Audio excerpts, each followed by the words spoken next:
Good afternoon, everyone. I'm pleased to welcome you all to the inaugural Collaborative WIM Book Club event today. My name is Ariel Bitoni, CFA CFP, and I am Chief Wealth Strategist of Refresh Investments, an RIA based in Santa Monica. And I serve on the steering committee of the Collaborative WIM and also as the chair of the CFA Los Angeles Women's Group. Today, you will all have the opportunity to participate in guided discussions with your peers on Dr. Vikram Mansharamani's book, Think for Yourself, Restoring Common Sense in an Age of Experts and Artificial Intelligence. And we are very excited to have Vikram himself join us for a live Q&A after your discussions. While it's well researched that diverse perspectives produce better outcomes, diversity in all of its forms can sometimes be elusive to achieve. So we are honored that Dr. Mansharamani has joined us in our mission, and we are excited to feature him for our inaugural On the Same Page Global Book Club event. We're going to spend the next hour exploring precisely this question. What are the behaviors that contribute to narrow thinking and a lack of diversity? And how can we as a society acknowledge our conscious and subconscious biases to facilitate a broader and more diverse approach to our decision-making process? I want to give special thanks today to CFA Orange County and to Tina Shackman, who are our hosts and were instrumental in bringing our program to you. And also to our book club sponsors, eVestment and also Janice Henderson. The Collaborative WIM community recently celebrated our one-year anniversary, and we're proud to continue our mission to further inclusion and diversity in our industry. Our grassroots campaign could not have grown without all of your support, and for that we are grateful to have every one of you with us today. I'm going to turn it over to Tina to say hello and to also walk us through some housekeeping items for today. Thank you, Ariel. Hello, everyone. My name is Tina Shackman. I've served on the CFA Society Orange County Board for about 13 years now. I am a senior retirement plan consultant with Benefit Financial Services Group, an RIA located in Irvine, California. And we have a very interactive agenda for you today. After the introductions, we're going to go into breakout rooms for about 30 to 40 minutes, followed by a live Q&A with Vikram. So please, after the breakout rooms, make sure you come back into the main session. And then we'll also have a poll at the end. So if you're able to stay, please stay till the end and give us your feedback. When you get to the breakout rooms, make sure to unmute yourself, turn your cameras off, and then change your view to gallery, because this is really an opportunity for open dialogue. So we want to make sure we see everyone. The breakout rooms will be facilitated by a Collaborative WIM Society leader. And if you have not read the book, don't worry, your participation is encouraged, and our facilitators will provide additional content and background on any of the topics that are discussed. For the Q&A with Vikram, if you do have any questions, go ahead and either raise your hand and we'll call on you and you can come off mute and ask your question.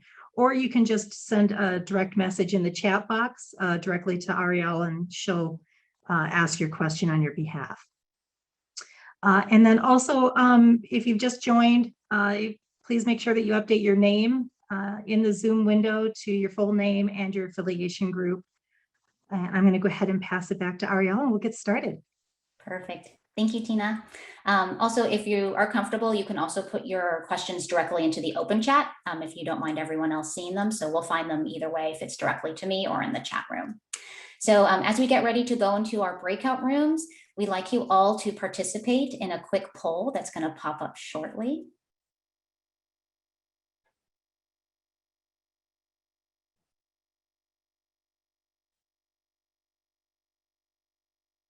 Okay, so you should see it now all on your screens, and there's two questions.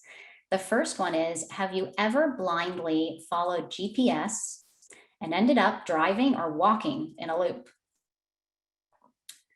And I see some of you are answering that already. And then the second question is, how many times per day do you, quote, lose your mind to experts and technology? So we'll give you all a few more minutes to enter in your answers, and we'll also share it with you because it's definitely interesting to see what everyone else is answering.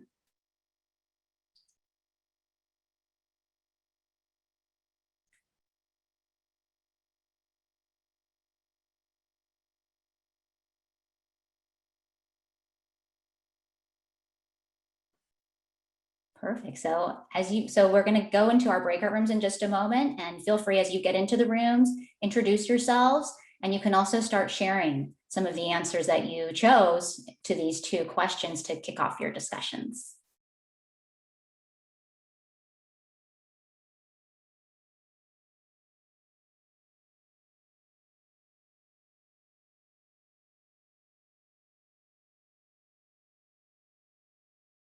I hope you all enjoyed your breakout room discussions. And I'm honored to welcome with us today the author of our featured book for live Q&A. We have Dr. Mansharamani with us. He is a global trend watcher, author, and also a lecturer at Harvard University. Vikram, thank you so much for joining us today. Oh, thanks for having me. I'm so thrilled to be here. I've done a ton with the CFA societies. I think I've spoken at something like 25 of them around the world and at multiple annual conferences. And I love the CFA audience. So I am just thrilled to be here. Awesome. Well, we are thrilled to have you. So very, very excited you could join us today. And while everyone's getting situated back, I'm sure there's a lot of great questions that are going to start to come in. But as we pull them up, if you could start by just sharing with us, what prompted you to write this book? Yeah, it's interesting. It might have actually, I said this in an earlier session, it might have actually been a CFA Institute event that ultimately led to this book. I'm not 100% sure. I don't remember. But my prior book was about financial bubbles and figuring out how to spot them before they bust. And it was a little bit of, if I simplify it, multiple lenses, looking at whether a bubble is happening, and you increase the probability that you see a bubble if you use multiple lenses, because each lens is probabilistic. So use multiple, you'll increase your probability. Well, it turns out after giving a talk about this, there was an older gentleman at this large financial services conference, I remember that, who came up and said, Vikram, I'd love to keep in touch. And he gives me his card. And he was probably in his late 80s, early 90s. And I said, wonderful, here's my card, sir. Let's keep in touch. I thought nothing of it. 2 years later, I get a phone call and email from him. And he says, I got to thank you. I said, okay, for what? There's no, he's like, well, you really helped my wife and I diagnose or navigate through a cancer diagnosis. And I said, wait, what? He said, yeah, you teach people how to navigate uncertainty. I said, no, it was about financial bubbles. I don't know if we were at this. He's like, no, I was there. You're saying that you got to look through multiple lenses, and that increases the probability of seeing something and making a better decision and navigating uncertainty. And so what I did was I ended up thinking about that long and hard. And I took a couple of years at the Kennedy School, at the Harvard Kennedy School as a senior fellow, to just sort of pause a day a week. The other 4, I still ran hard, but one day a week I paused and thought about this problem, did a little research, and said, you know what, he's actually onto something. And the result of that is this book, which was, how can I use that to help people live better lives, make better decisions, navigate uncertainty a little more efficiently, productively, and mindfully. And so that's the origin of the book. But thank you for asking that question. It's a neat one. I don't know if it was CFA. I should figure it out. Yeah, no, that's amazing inspiration. So thank you for sharing that part. Yeah. All right, so let me pull up, we have some questions coming in. So the first one is about the painting or picture behind you. Does the fox have a special meaning? Is there a reason or story behind it? Or is it just a... Yes, that's a great question. I love the question. The reason the fox is over the desk, and I use it for every Zoom or webinar thing I've done for the last 18 months, is because it captures the essence of what I'm talking about. So if you go back to ancient Greek poetry, 2,500 years ago, Archilochus talks about the fox knows many little things and the hedgehog knows one big thing. And that's in essence a story of experts / specialists versus generalists. And the fox is thought to be the generalist, the one who connects the dots, who looks broadly, widely, etc. And so I've elevated the fox in my world.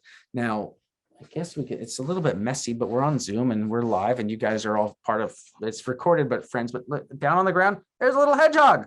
Yep. So I keep the hedgehog down on the ground because the hedgehog is lower status in my world. So there you go. Good question.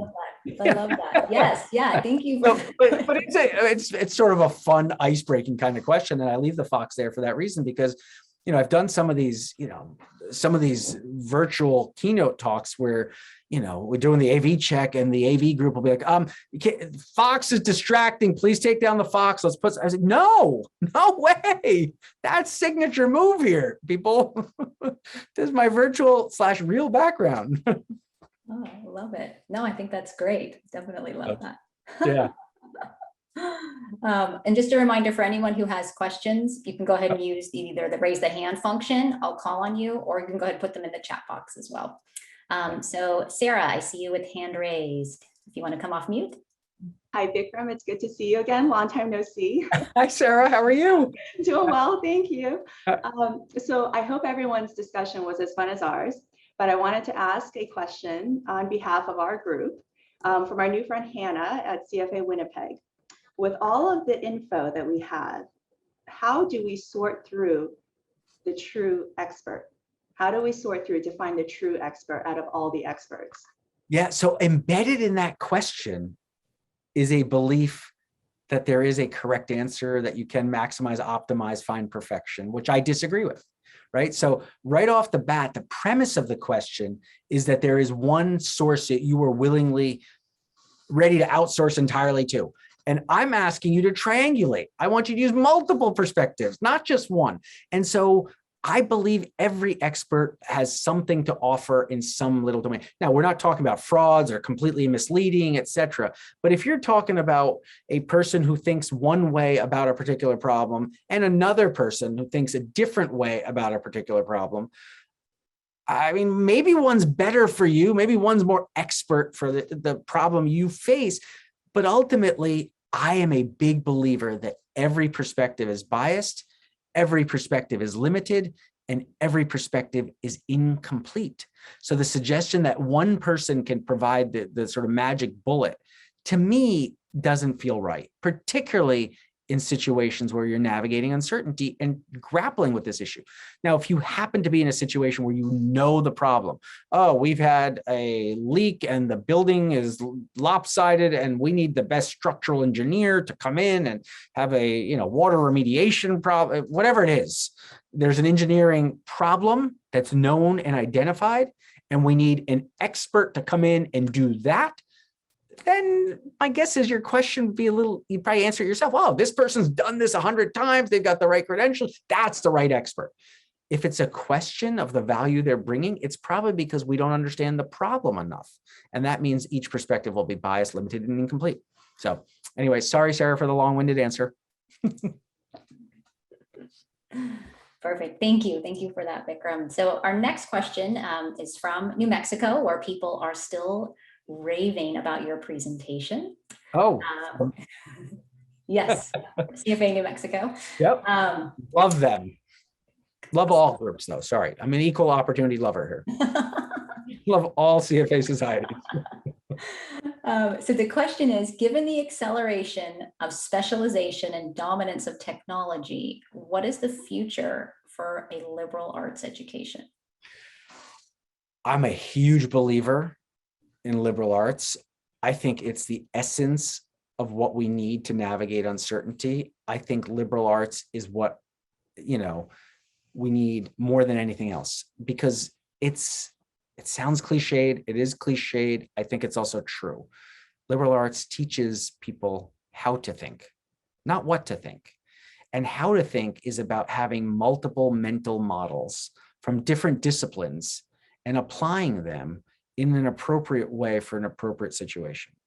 And I can't think of a better way to learn how to navigate uncertainty and deal with the probabilistic, ambiguous, and uncertain phenomenon that all of us are facing. If it's not uncertain, if it's not probabilistic, and if it's not sort of dynamic, my guess is technology or automation will take care of it. And so what's going to be left is going to be the stuff that is a little harder to deal with. And I think a liberal arts training is probably some of the best preparation for living in that world where that's the role humans play. I think that makes us essentially, makes us essential to be able to provide that capacity and that ability to a situation. Years ago, Jeff Colvin, who's a friend, and I've done a lot of work with Jeff over the years. He's one of the senior editors at Fortune. He wrote a book called Talent is Overrated, which talked about, this idea that people are naturally endowed with talent. That's a little bit overrated. Hard work matters. You can change your trajectory, work hard. And his subsequent book, which was a follow-up, was Humans Are Underrated. And it was about actually empathy, dot connecting, being able to see the world through different lenses, et cetera. And by the way, that's liberal arts, right? So that has a really bright future, and we're dismissing it in this quest to get people vocational skills, this quest to sort of get people into jobs. Those jobs change, and either you can be in a constant retraining mode, or you can push that capacity to retrain oneself into the individual. And if you do that, then people learn how to learn, and they adapt themselves. And it doesn't put that burden out on others to take care of them. Anyway, I was going to say quick thinking, but it's not so quick. Sorry. Yeah, but it was My not so quick thinking. but very enlightening. No, it makes a lot of sense. So thank you for sharing that. Yeah. We have our next hand raise is Laura. Go ahead and you can take yourself off mute. Yeah.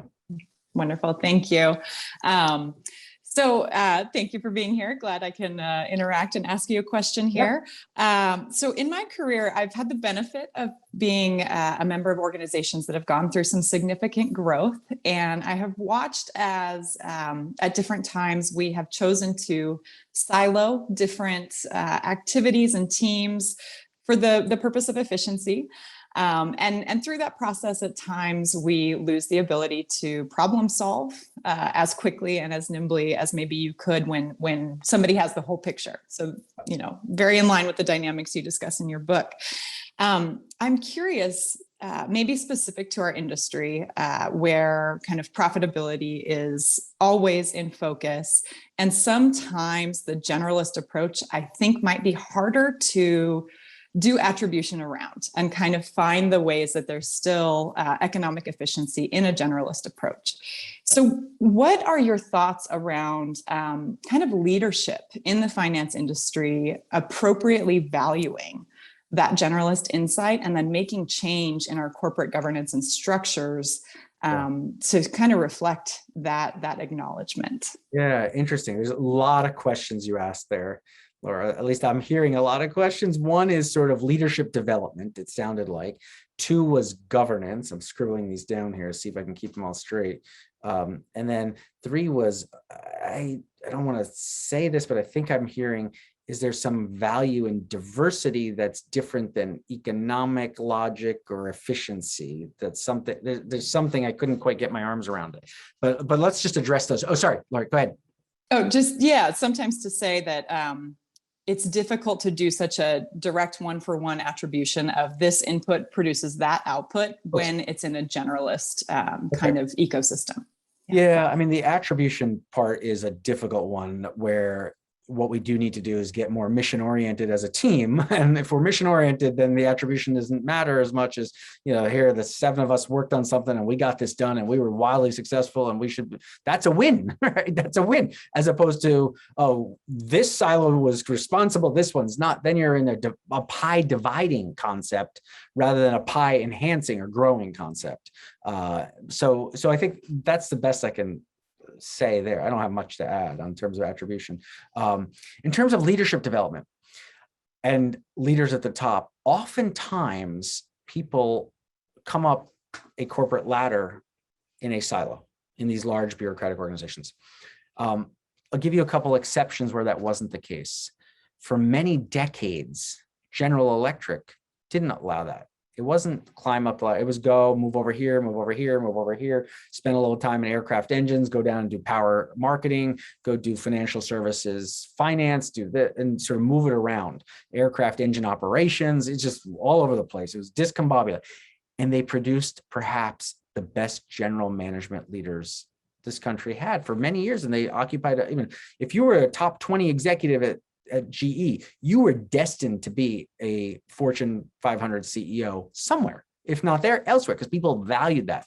And it was really, if you stop and think about it, producing generalists. And they were able to navigate uncertainty. By the way, they changed that model a couple of decades ago. And as they changed, they've stumbled. So I don't know if there's a correlation there or why. I'm not suggesting anything, but I think the world got more uncertain and they got more, traditional, let's say.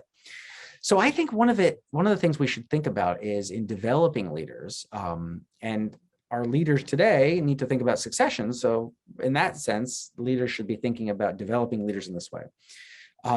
We need to get rid of this concept of a corporate ladder. A corporate ladder effectively implies linear, siloed, vertical ascent. And I'd rather see people think about, frame it as a corporate jungle gym, right? So I want to go up. I want to now go right. I might need to go down and to the left. But at the end, I'll have an appreciation for the context in which I'm operating, and I may still get to the top. And when I'm at the top, I'll be more effective. So it may be that all of us, and by the way, the implication for all of us is that we can take control of our worlds and we can alternate and choose where to go with our careers. So, okay, I've been a portfolio manager focused on US equities based out of the Chicago office. You know what? I want to go down to Brazil and focus on Latin American consumer stocks. And then I'm going to go and I want to go into operations and back office settlement to learn about this whole engine. Then I'm going to go into compliance and marketing to figure out what rules we have to play within around the world. And at the end, you'll probably be not the best in any of those, but you'll probably be the best CEO candidate for the firm. I think that's probably because you will have an appreciation. You'll have that breadth of perspective. You'll understand the issues, the language, the sort of challenges each one of these functions or industries face. And as having that big, broad generalist view, you would be uniquely positioned to lead the entire firm in a situation like that. So I'm trying to use an example from this sort of CFA world, but it's true in other industries too. Cross functions, cross geographies, cross silos. And I think you get a unique skill set. So that's my leadership thing. In terms of governance and diversity, I mean, look, there is a social objective everyone has to help underrepresented groups be more represented in the governance structures, right? So that's our diversity. And I'm all for that, but that's never been my driver. My driver's been multiple perspectives absolutely makes for better decisions. I mean, the social benefit value that's just icing on the cake. I'm just saying it's logical. Why would I not want to have different perspectives? And that by definition, someone of a different gender than I has a different perspective than I do, right? So that's different. Someone of a different racial or ethnic background than I have will also have a different perspective than I do. So I come at it from maybe a different approach, which is, I mean, I shouldn't dismiss the social benefits and the social justice argument and all that stuff. That's all valuable. But my driver in thinking about governance and diversity has always been, how do you make the best decision? Like, I don't really care what people's, I mean, I'm not saying I don't care what their ethnicity is or their gender. I don't, but I care about their perspective, and their ethnicity and gender may illustrate that they have a different perspective. So the identity doesn't drive my desire for diversity, the perspective does. And, people with different identities have different perspectives. So therefore it comes together that way. So I think in terms of governance, this logic of seeking multiple perspectives, multiple lenses, a broad view, people that look at things differently, I think that's the essence of what we're all trying to do, is make better decisions in our professional and governance structures. And therefore, I come to diversity, which is a different way to say what I'm saying about multiple lenses. I hope that's helpful, Laura. Sorry, I don't know if I answered your questions. Good. Okay, perfect. Great. Thanks. Those were great questions too. Thank you, Laura, for bringing them up. Wonderful to hear your answers too, Vikram. All right, so we've got a couple more questions in the queue. Priyanka, hi, how are you? You want to come off mute and ask your question? Hi, Vikram. So great hearing and loved your book. I'm wondering if you could share your perspective on how we can best teach our children or other younger people in our lives to think for themselves, especially since they're growing up in a much more technologically connected world than we did. Yeah, no, it's a Thank great you. question. It's a great question, Frika. Thank you. So it's funny. I dedicated the book to my kids. It says for Tori and Kai. I saw that. That was And I beautiful. say, may you think for yourselves. What I wanted to say in parentheses, but not till I tell you when you can think for yourself. But I didn't say that. or because you think for yourself too much sometimes, I want you to just listen, right? I didn't say that. There's a couple of things I have to say here. Number one, I really think the critical capacity that I know I want to instill in my children, and I think comes across as one of the lessons of this book, is empathy. I think it's really important. If you believe every perspective is limited, every perspective is biased, and every perspective is incomplete, then a corollary to that logic is every perspective may be valid or may have some value. And so don't dismiss other people's perspectives. Try to understand other people's perspectives. Try to appreciate where they're coming from. And one of the things I say, and we talked about in our breakout group here, was we all need to diversify our media diets, if you will, diversify our consumption, because oftentimes news is mingled with opinion and sort of, we need to see it from multiple perspectives. And I think, in the United States, obviously there's some polarization happening politically with different media outlets. I don't mean to generalize, but let's just say Fox is on one and you could say maybe CNN's on the other. I don't think that's, but, and so what I tell people, and I have my children do this too, I literally at home on a Sunday, we'll watch a Sunday morning news show on CNN. We're going to watch one on Fox News too.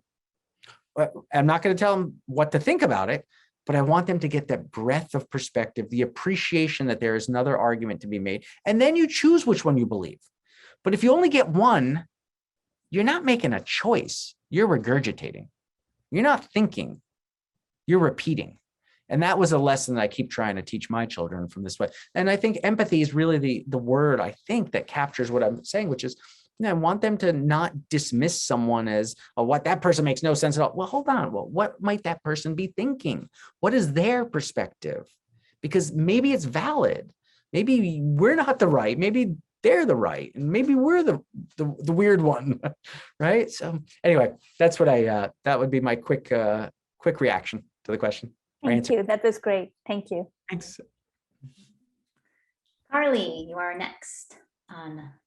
Okay, so I have sort of a doozy of a question, Uh-oh. but Get my pen out. we'll see. So a lot about what I guess the discussions that have kind of got me thinking is sort of the paradox and middle ground to come on, finding multiple sources and not giving too much credence to experts is kind of what we've been talking about. But I want to ask you, how do we avoid the opposite of that, which I think is happening, a lot where, especially on social media, where there's a lot of dismissives of experts and expert opinions. So just for clarification, my background is actually in science. I did years of biomed research, and I also have a lot of ties to the medical field. And so I know from their perspective, it can be very intimidating to try to communicate with patients who may not be as informed. I think you had mentioned that all perspectives are valid, but maybe some are less informed. And so how do we kind of separate that, where you're making sure that you're getting multiple perspectives, but you're trying to parse out what perspectives are maybe more informed if you don't necessarily have the information yourself? So like the difference between science and pseudoscience, to someone who maybe is less read, would have a very difficult time sorting out which is actually right. So how can we as a society make sure that we are informing ourselves from multiple perspectives without dismissing people who may very well know better than we do? Sure. No. So this is part of the reason why, Carla, I think a diversified media diet is important in terms of gathering information. And really the objective, without saying it this way, of diversifying media diets are those who live on the fringe of these, the weird information sources, which I'm not dismissing. I'm saying I can acknowledge that. I want them to get the mainstream media sources into their diet also, right? So if you believe certain things that might be dismissed by large swaths of the population as conspiracy or wacky or weird or pseudoscience, and that's all you consume, well, then you think that the world is crazy. If you're only consuming this little diet of the conspiracy-esque stuff, then you think, oh my God, this whole world is crazy. I don't know what's wrong with them. I've seen the light. They're all idiots. Now, if we put ourselves in that person's shoes, diversifying their media diet is going to take that temperature down, bring them more towards accepted traditional wisdom, sort of logic, science, if you will, et cetera. So when I say diversify a diet, I think that's right. You need to sort of bring them back here. Now, I think your concern is a valid one, which is, what if I'm already listening to traditional, normal, well-respected, validated, trustworthy sources here in the middle? Do I need to listen to that conspiracy stuff to diversify my diet? And even there, I would say probably from a societal perspective, to have a common ground with that person on the fringe. Yes, I'm not telling you to believe it. I'm telling you to appreciate it. And when you appreciate that perspective, maybe you can say, okay, look, I know you find someone who's a devout believer over there. And you say to them, Carly, listen, I know you guys really believe this, but I want you to see this perspective here. I understand why you see that. I see how you could believe that if you only saw this. But if you see this, does that change your view? Does it help? And so I think it sort of opens the space for common ground, if you will, if you can connect out to people in their worlds. Now, it'd be very valid for you to say, Vikram, that's very paternalistic of you to think you know best as to who to bring where. And the combating sort of pushback against that criticism is, well, if we're all diversified, then we'll all find a way to appreciate each other's perspectives. And I'm not going to pass judgment as to whose perspective is better. That there's a universal commonality that helps us link, and that is beneficial. And that reduces polarization. That helps us set common ground priorities, helps us move forward politically, socially, et cetera. So that's probably how I would try to answer your question. Now, I do think having validated, trustworthy institutions that the country respects and institutes, sort of a gold stamp, if you will, sort of a good housekeeping seal of approval, that's constructive, because at least then there's a identified, trustworthy source. And now people can differ and disagree and have gradations of agreement, et cetera, but at least there's a sort of true north that's out there for some people to say, hey, we can deviate, but that's by choice. Is that helpful, Carly? Sorry, I've been No, I think that's perfect. And actually, I tied what you had said earlier to this conversation as well. That in finding common ground, I think the best way to do that is through empathy, and empathy for out group rather than just in group. I think we have a tendency to have a lot of empathy towards our in groups. And if we try to have empathy for out groups and find that commonality, which can be difficult. My mom actually has gotten into politics and is a state senator, and that she is a very purple district, and that's exactly what she has to do. Yep, that's right. Yeah, interesting. Yeah. I'd love to hear your mother's perspective on this book. Happy to send her a copy. I'll send it to her. Yoon, you're next for a question. Hi, thank you. Hi, Vikram. That was a great idea. I think the canvassing different perspective, I fully embrace that. So my question is whether you have any framework or thought around when you have limited resources to collect the different perspective at times where we are constrained. Yep. And when under those circumstances, what sort of framework or thought process that we should adopt to kind of guide ourselves to canvassing as many perspectives as we can to make a sound decision? Sure. No, it's a great question. And so the way I would say it is, actually, I have a very straightforward logic that I use personally, and I think is probably one we can all find some value in, which is you figure out the stakes of the decision. right? I mean, there's an example in the book. I described it in the breakout session, where my wife and I come home after a long week at work and we try to choose a movie. Now, because the number of options that are there, you got, I don't know, 1 billion movies on demand, something crazy like that, right? Netflix, YouTube, Hulu, Apple TV, Prime, Xfinity. I mean, there's a crazy number, right? This is unbelievable. So of course, there's a perfect movie for our mood and our perfect movie for the day, for the month, for the temperature, for the humidity, whatever the mood is. Perfect. We got this movie. That's a lot of analysis and perspective taking for something that has very low stakes. We could just listen to Netflix algorithm, and for 2 hours, we watch something, we either like it or don't like it, it's okay, move on.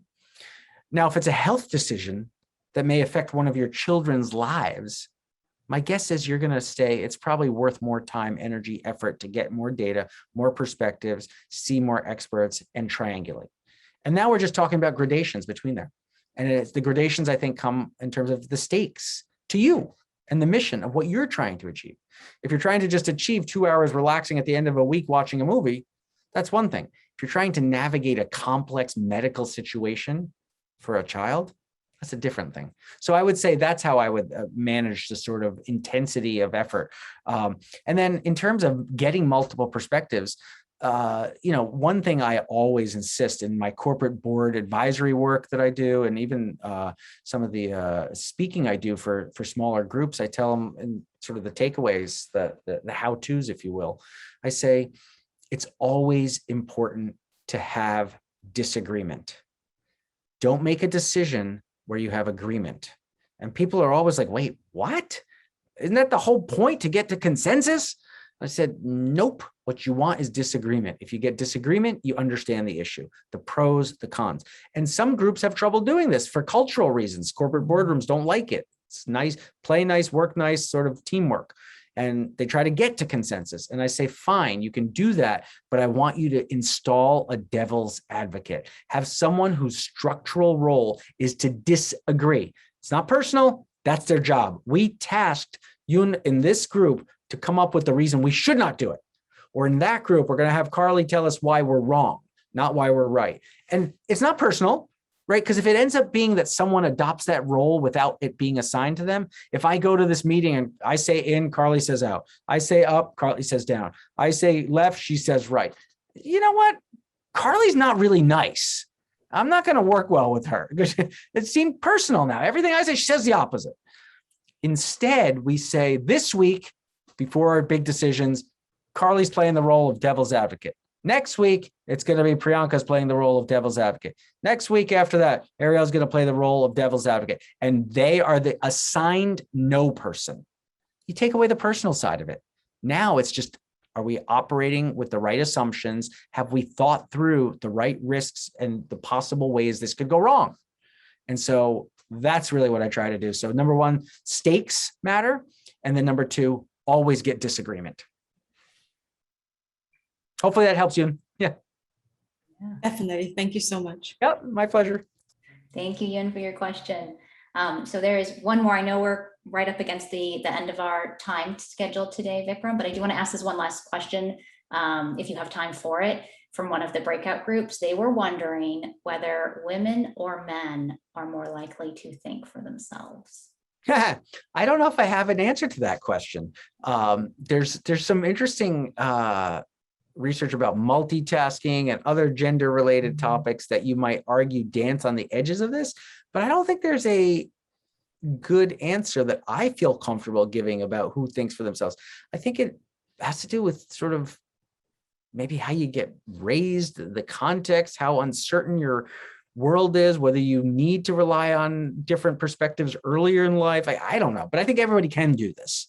But I'm sure not going to pick, not on a recorded session. Vikram says men are better. Oh, Vikram says women are better. Oh, that's a no-win answer, and I'm not giving you one. Maybe it's a prompt for a research project. Then you'll have an answer that you have. And I'm not giving you that answer. You might get one. There's no win there. I won't do it. Well, I appreciate the answers to all the questions and the time that you spent with us today. I think that this has been an amazing session. So Yeah. I just want to say thank you from all of us to you, Vikram, for giving us the time and sharing your knowledge with us and being with us for this. Yeah, thank you, Earl. I enjoyed the conversation. And the last thing I'd just say is, I've written a lot on topics more about the sort of global trends and finance and economic stuff. That's my traditional domain. And then some about this decision-making, navigating uncertainty stuff. And they're all available on my LinkedIn profile for free. I point you there rather than my website because it's formatted nicer actually than my website. It's just easier. So, and you can connect with me on LinkedIn, and I'd love to keep in touch with any and all of you. So thank you guys for having me. Perfect. Thank you so much. Yeah, and we will share your LinkedIn link in the chat. So for everyone who wants to connect and link with Vikram, please keep an eye on the chat. You can download it and you'll have all those links that you can use for after the session. Wonderful. So thank you. Thank you. All right. Thanks, guys. All right. Okay. Sorry. I didn't mean to move you. Okay. So before we end our wrap up, we do want you all just to please participate in one more quick poll. The answers won't be shared. It's anonymous. The point of it is just to give us feedback so we can improve the programming for future events. So if you do have 30 more seconds just to hang on while that poll pops up, so you can please participate in that for us. We greatly appreciate your time. Again, I want to thank all of you on the call today for all of your support and your engagement during the program. I hope that you made some great connections and you experienced new perspectives, as Vikram pointed out to us, which is really important and essential to our well-beings. To stay up to date on upcoming collaborative WIM events, if you aren't already, please be sure to join our LinkedIn group. You can follow us there. I think that if it's not already, somebody will put the link in the chat so you can click on that. And upcoming events that we want to share with you. The next event is set for September 9th, and it's our next original collaborative WIM event. It's titled Money and Its Mind Games, and we are going to be having an intimate fireside chat featuring psychotherapist Marilyn Wechter, and that will be moderated by Della Hoy, a senior economist and advisor for the federal government of Canada.